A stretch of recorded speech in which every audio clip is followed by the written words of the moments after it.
मैं ये नहीं कहता हूँ कि तुम उपवास मत रखो। मैं ये नहीं कहता हूँ कि तुम भगवान की पूजा नहीं करो, आस्था मत रखो, सब कुछ करो। लेकिन एक बात याद रखना, मेरा उपवास पर विश्वास ज़्यादा नहीं है। क्योंकि उसका कारण ये है, जब तुम उपवास रखते हो तो तुम्हारा पूरा दिन उस उपवास के आसपास ही गुजरता है।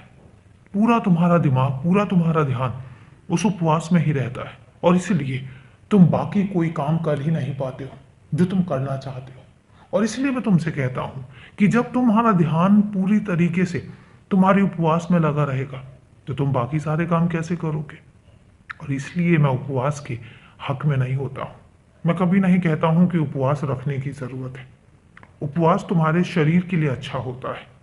थोड़े समय के लिए रखो, 4 घंटे के लिए रख लो, 10 घंटे के लिए रख लो, कुछ मत खाओ 10 घंटे के लिए, 12 घंटे के लिए रख लो। तुम्हारे शरीर की शुद्धि होती है, तुम्हारा शरीर साफ होता है। लेकिन मैं नहीं कहता हूं कि तुम्हें मेरे लिए उपवास रखना चाहिए। उपवास रखने से बहुत सारी बीमारियां भी ठीक होती हैं।